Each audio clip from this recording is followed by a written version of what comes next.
ಮಂಗಳೂರಿನ ಬಲ್ಮಠದಲ್ಲಿರುವ Lakshmi memorial college of nursing ವತಿಯಿಂದ clinical judgment skills a way to professionalism ಎನ್ನುವ ವಿಚಾರವಾಗಿ ರಾಜ್ಯಮಟ್ಟದ ಸಮಾವೇಶವು ಕುಂಟಿಕಾನದ ಎಜೆಐಎಂಎಸ್ ಆಡಿಟೋರಿಯಂನಲ್ಲಿ ನಡೆಯಿತು. ನಗರದ ಕುಂಟಿಕಾನದ ಎಜೆಐಎಂಎಸ್ ಆಡಿಟೋರಿಯಂನಲ್ಲಿ ನಡೆದ ರಾಜ್ಯಮಟ್ಟದ ಸಮಾವೇಶವನ್ನು ಮುಖ್ಯ ಅತಿಥಿಯಾಗಿ ಆಗಮಿಸಿದ ಚಂದ್ರಮ ಸಾಗರ್ ಮೆಡಿಕಲ್ ಎಜುಕೇಷನ್ ಮತ್ತು ರಿಸರ್ಚ್ನ ನಿರ್ದೇಶಕರಾದ ಆಂಟೋನಿಯಾ ಪಿ ಅವರು ದೀಪ ಬೆಳಗಿಸುವ ಮೂಲಕ ಉದ್ಘಾಟಿಸಿದರು.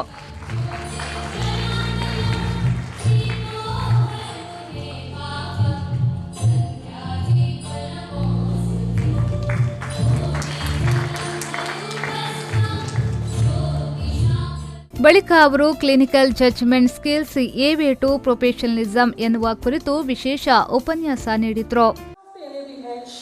Madam, I really regret. I missed an opportunity to assess such a great institute, AJ, Institute of Medical Sciences, because I was supposed to come for your NABH, but during that time I had some other assignments. But as NABH quality personnel, we know that COP6, which speaks about the nursing empowerment, and also HRM10, which speaks about the qualification, registration, skill sets and training of nursing. It throws light on nurses' clinical judgment.